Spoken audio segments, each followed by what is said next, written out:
जय भारत। लोग दूसरे को कैसे लूट रहे हैं और लूट के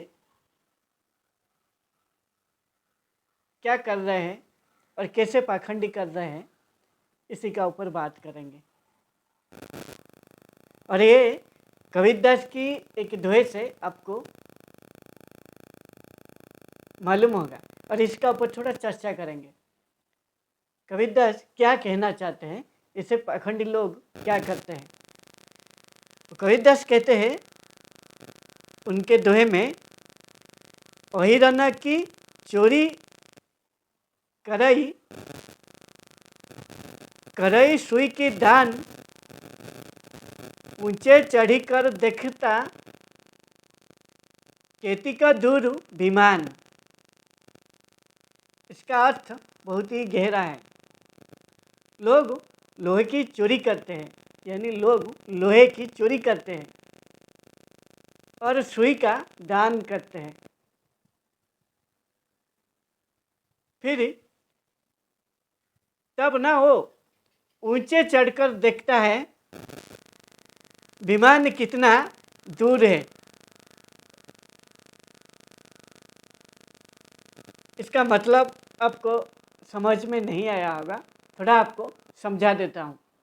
कबीरदास इधर कहते हैं लोग ना बहुत बड़ी बड़ी चीज़ चोरी करते हैं, बड़ी बड़ी, और जब वो दान देते हैं ना, यानी सुई के बराबर दान देते हैं। चोरी तो करेंगे बहुत बड़ा लोहे की, लेकिन सुई का बराबर दान देंगे। और वही लोग फिर घर का छत का ऊपर यानी ऊपर चढ़ के देखेंगे विमान, यानी स्वर्ग से आने वाला विमान अभी कितना दूर है। यानी वो चाहते बड़ा बड़ा चोरी करेंगे, छोटा सा दान दे देंगे और बोलेंगे हम बहुत बड़ा पुण्य कर लिया और मेरा जीवन सफल हो गया और मैं स्वर्ग जाऊंगा। और वो भूल जाता है स्वर्ग और नर्क यहीं पे उसको भोग के जाना है।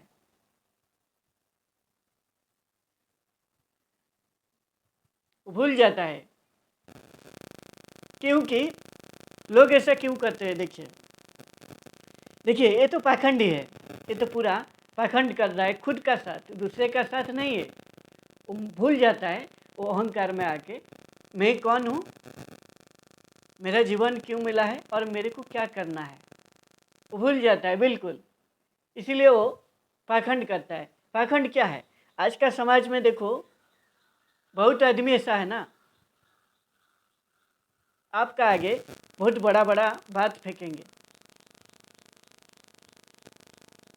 और ऐसा आदमी अंदर से खोखला होंगे, लेकिन आपका सामने दिखावा बहुत करेंगे।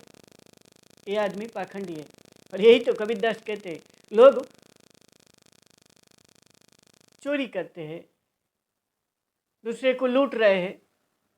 प्रकृति को लूटना, दूसरे आदमी को लूटना, दूसरा आदमी का साथ पाखंड करना, आज का टाइम में जो व्यक्ति कर रहा है, क्यों कर रहा है? पहले वो खुद को बारीकी से जानता नहीं है। खुद का हाथ में जो हुनर है ना, जो उसका कौशल है, जिसका जरिए वो जीवन बिताएगा, जीवन का निर्वाह करेगा, उसका हाथ में जब उसका विश्वास नहीं रहता, मैं कुछ कर नहीं पाता हूँ, इसीलिए वो क्या कर रहा है ना, पहले खुद का अंदर जो इंसान है उसको मार देता है। फिर वो प्रकृति को लूट रहा है, दूसरे को लूटना एक काम कर रहा है। और एक काम करके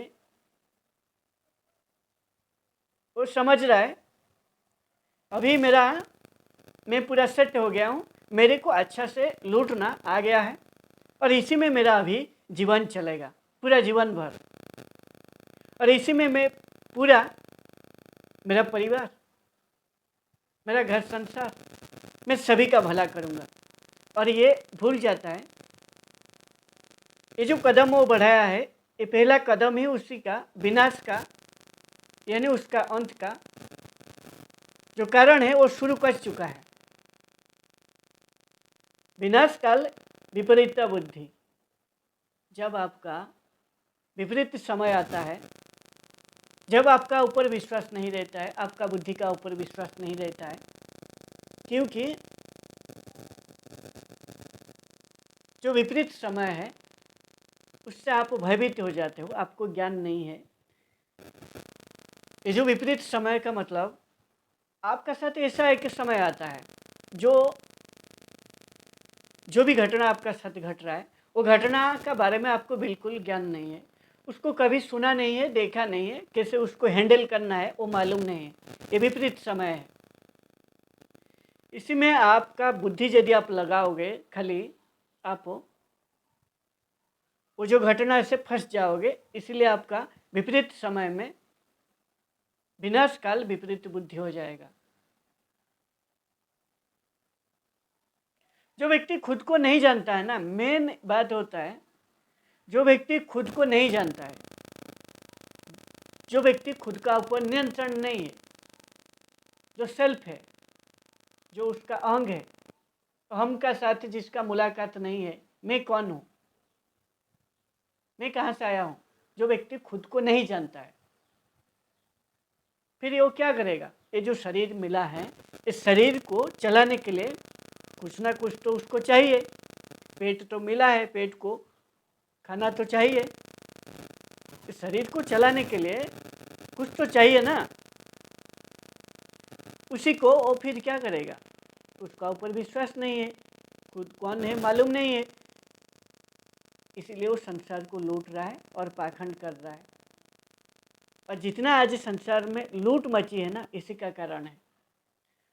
ज़्यादातर आदमी खुद को बारीकी से नहीं जानते हैं, खुद का ऊपर नियंत्रण नहीं है, खुद का साथ में परिचित ठीक से नहीं है। इसीलिए ऐसा आदमी ना ज़्यादा पाखंड करते हैं, ज़्यादा दिखावा करते हैं, और कौन सा टाइम में कौन सा काम कर रहे हैं, क्यों कर रहे हैं, वो भी उनको मालूम नहीं होगा। और जो व्यक्ति खुद को जान लेता है बारीकी से, उसका अंतःकरण और उसका इंद्रिय और ये शरीर, ये तीनों उसका बस में आ जाता है। ये तीनों का ऊपर उसका जो नियंत्रण हो जाता है। जब उसका अंतःकरण शुद्ध हो जाता है, ये अंतःकरण के जरिए जो उसका इंद्रिय काम करता है वो भी शुद्ध हो जाता है। आपका जो 10 इंद्रिय है, 5 ज्ञानेंद्रिय है, 5 कर्म इंद्रिय है। ज्ञानेंद्रिय 5 जो है आँख, कान, नाक, जीवा, त्वचा, इसके जरिए आप ज्ञान को ग्रहण करते हो। और जो कर्म इंद्रिय है, हाथ, पैर, गुद्दा, लिंग और मुंह, इसके जरिए आप काम करते हो। और ये जो 10 इंद्रिय, आपका जो अंतःकरण जो चतुष्टय, मन, बुद्धि, चित्त, अहंकार, जैसा आपका अंतःकरण पवित्र होगा, यदि आपका अंतःकरण पवित्र है तो आपका जो स्वभाव है वो भी पवित्र हो जाएगा। यानी आप पाखंड नहीं कर पाओगे, आपको पाखंड कभी जिंदगी में नहीं आएगा। जो लूटने की या प्रकृति को हानि पहुंचाने की, आदमी को हानि पहुंचाने की, चोरी करने की, ये सभी जो पाखंड है, जो दिखा रहे हो आप, खुद का जेब भर के दूसरे को थोड़ा दे के जो पाखंड कर रहे हो, ये पाखंड आप कर नहीं पाओगे। और जिसका स्वभाव, जिसका अंतःकरण पवित्र नहीं है, जिसका मन, बुद्धि, चित्त, अहंकार, ये 4 शुद्ध नहीं होगा, खुद का कंट्रोल में नहीं है, खुद को वो बारीकी से नहीं जानता है, ये चारों उसका जो स्वभाव है, वो स्वभाव ना पाखंड हो जाता है। यानी उसका भीतर से वो पाखंड का जो स्वभाव है वो भीतर छुपा है उसका अंतःकरण में, और इसी से उसका जो स्वभाव है वो इंद्रिय के जरिए उसका शरीर को, दुनिया को लूट के, आदमी को लूट के, सभी प्रकार का गलत काम करके और वो पाखंड कर रहा है और उसका जीवन को बर्बाद कर रहा है। इसीलिए कबीरदास कहते हैं ना, आप जो भी कर रहे हो, यदि आपको यहीं पे आपको स्वर्ग और नर्क मिलेगा। इसीलिए आपको ये जो पाखंड है इसको छोड़ना पड़ेगा और आपका जो अंतःकरण है उसको पवित्र करना पड़ेगा। तब जाके आपका ऊपर आपका नियंत्रण होगा। जब आप इस शरीर से मुक्त हो जाओगे, मैं शरीर नहीं हूँ, मैं ब्रह्म हूँ, मैं आत्मा हूँ, मैं ज्ञान हूँ, मैं सत्य हूँ, जब आपको बारीकी से मालूम हो जाएगा मैं कौन हूँ, मेरा क्या काम है और मैं किस लिए आया हूँ, तब जाके आपका जो ब्रह्म या आत्मा में जियोगे और आपका जीवन को खोल के जी पाओगे। फिर आपका जो अंतःकरण है चतुष्टय, इसको भी आपको इंद्रिय मानिए, क्योंकि ये जो 4 इंद्रिय है ये दुष्यमान नहीं है, ये आपको दिखाई नहीं देता है। और जो कर्म इंद्रिय ज्ञानेंद्रिय आपको दिखाई देता है, लेकिन ये जो अंतःकरण 4 इंद्रिय, इसको भी इंद्रिय मानिए, ये आपका व्यक्तित्व को बनाता है।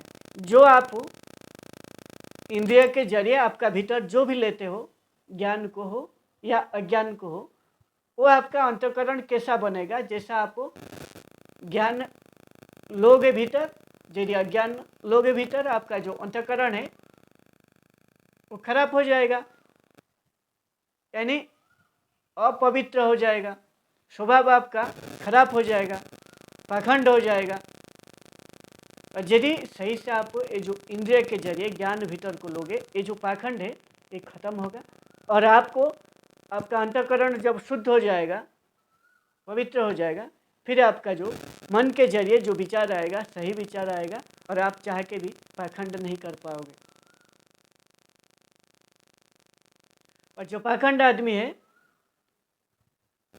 हमेशा संसार के लिए, जब तक वो जिंदा रहेगा संसार को हानि पहुंचाएगा। उसका मेन मकसद है संसार को हानि पहुंचाना, वो दिखावा बहुत ज़्यादा करेगा। और जो ब्रह्म या आत्मा या ज्ञान या सत्य का को जान लेगा, उसी को पकड़ के जिएगा, सत्य में, आत्मा में, ब्रह्म में, पूरा ज्ञान में, शुद्ध ज्ञान में,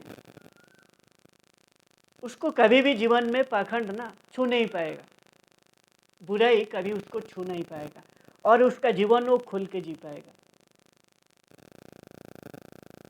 और जैसे प्रकृति में अलग अलग पशु पक्षी पेड़ पौधा सभी उनका जीवन खुल के जीते हैं, जो भी जगह में, जो भी कंडीशन में, जो भी पशु पक्षी पेड़ पौधा होते हैं, उसी कंडीशन, उसी परिस्थिति का और उसी जगह का हिसाब से उनका जीवन वो खोल के जीते हैं। जितना वो संभव है, जितना वो प्रकृति से मिला है, वो पूरा खुल के जिएंगे। लेकिन मनुष्य पाखंड के कारण उसका जीवन को कभी खोल के जी नहीं पाता है और वो फिर फंस जाता है जीवन भर। और फिर बार बार वो सोच रहा है मैं जो कर रहा हूँ सही कर रहा हूँ और मेरा स्वर्ग मिलना तय है। वो हमेशा ना खुद को एक अंदर ही अंदर बोलेगा मैं अच्छा कर रहा हूँ, मेरे को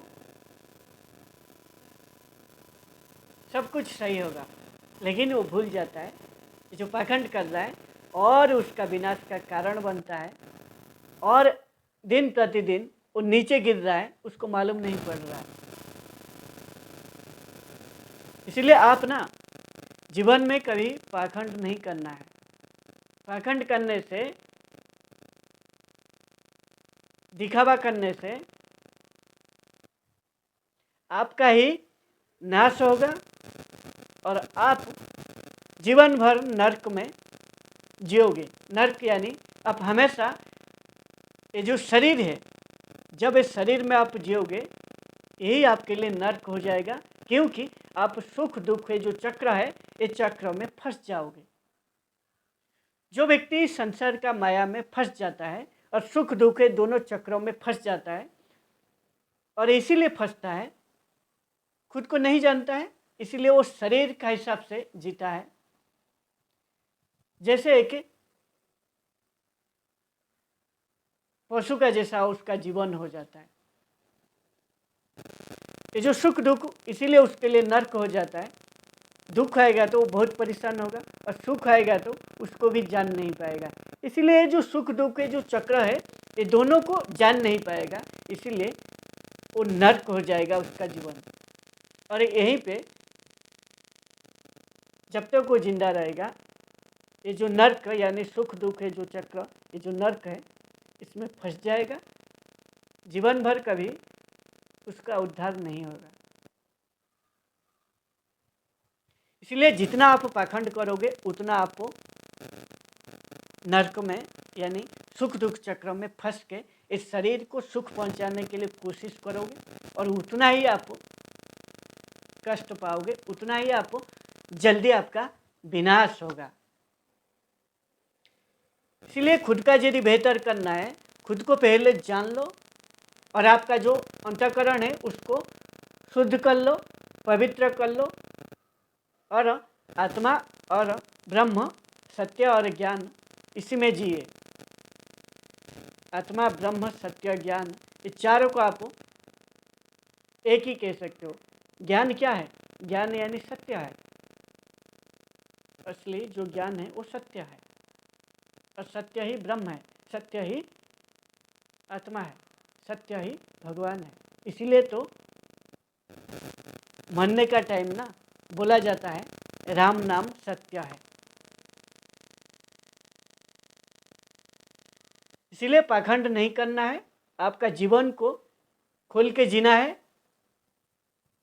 खोल के जीने के लिए आप ब्रह्म या आत्मा या ज्ञान या सत्य में जीना है, तब जाके आप प्रकृति में जिसके लिए आपको जीवन मिला है, काम, अर्थ, धन, मोक्ष, ये जो चार एक व्यक्ति का उद्देश्य होता है, ये चार उद्देश्यों को आप पूरा करोगे और पूरा करके आपका जीवन को प्रकृति का साथ सखी हो जाओगे। जब व्यक्ति सखी हो जाता है तब ये सुख दुख, हानि लाभ, हार जीत, सर्दी गर्मी, इस सभी चक्र से ऊपर उठ जाता है और ऊपर उठ के वो उसका जो बुद्धि है स्थिर हो जाता है और स्थित प्रज्ञ हो जाता है और वो उसका जीवन को खोल के जीता है और उसका जीवन का जो अनंत संभावना है वो अनंत संभावना तक खुद को लेके एक महान व्यक्तित्व बनाता है। और यही हर एक व्यक्ति का मूल उद्देश्य होना चाहिए। जय भारत।